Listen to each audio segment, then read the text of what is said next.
I'll be talking about splines in the drawing. Splines are particularly complex when they are used to draw certain parts in a project. Here I've chosen spline. Now I'll just draw 4 random points. Then to escape, either I can double click, but now that I've moved past that point and I need to snap the end to it, I will just press escape. Now we have the spline. Now spline is really flexible.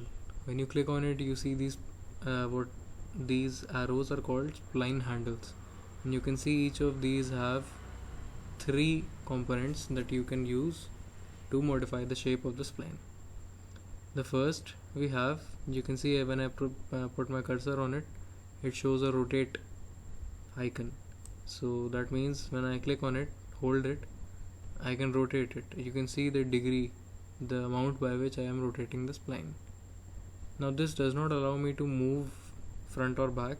This only allows me to rotate the spline with respect to the point whose spline handle I am operating. The second thing is this arrow.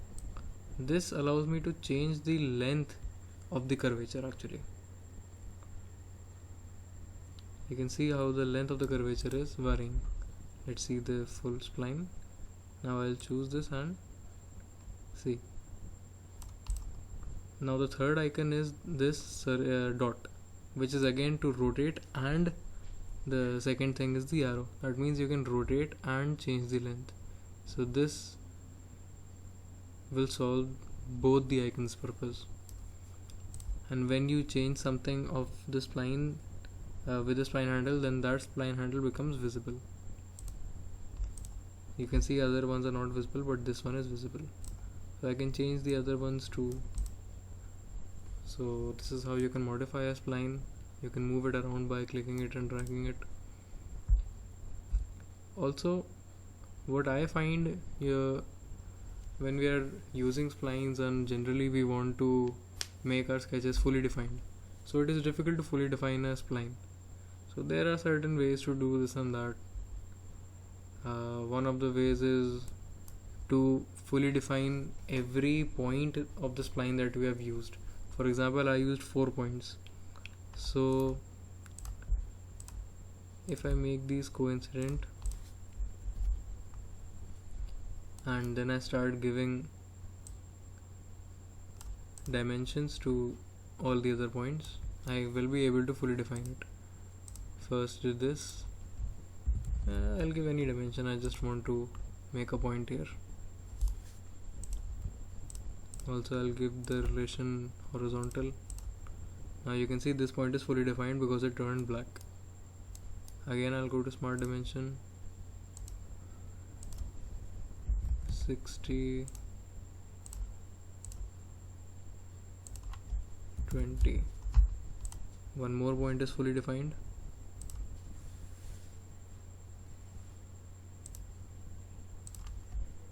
$80,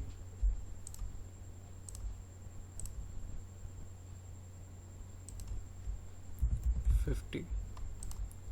Now you can see this spline, but these handles are still blue. So that means the shape of the spline is correct, defined, but the curvature is still variable. So what to do for that? I will just click one and fix. So you can see this spline handle is fixed now. Also here I will click and fix. When you are done with all the modifications that you need for your spline, then you can just click and fix.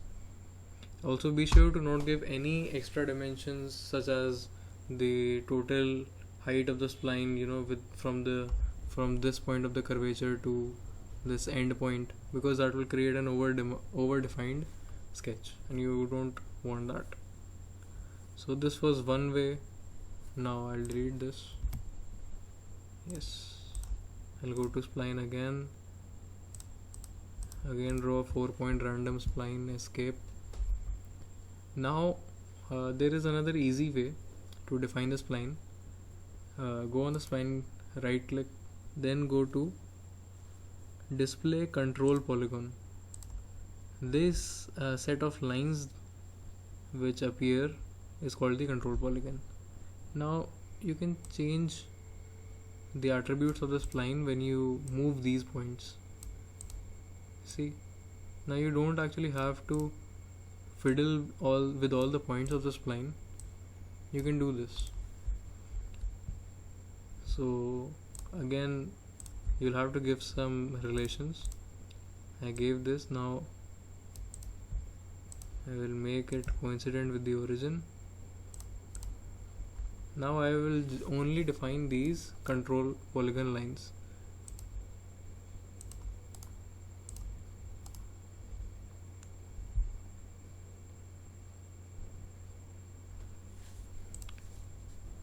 So from here you will be able to see what the control polygon looks like, and to define it you will have to click on the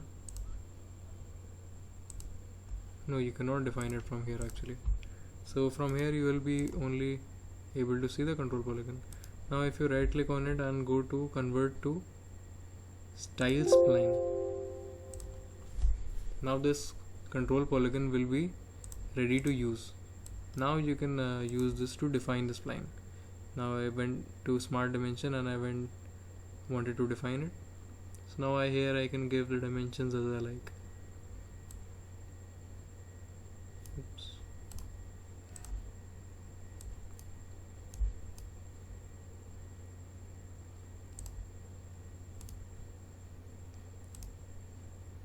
Also there is something I want to share.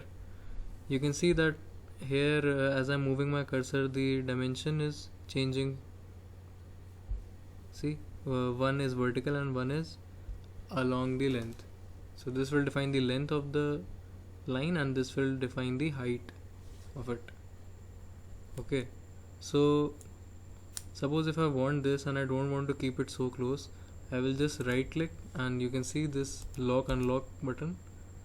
So when I right click this, it will become locked. Now I can move this and define.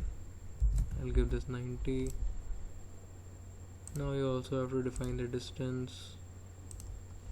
It's actually more or less the same thing as you do in a spline with the spline points, but you can see I put 4 points and these points vanished.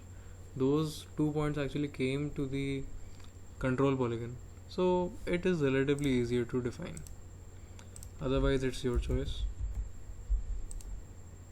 Whatever suits you.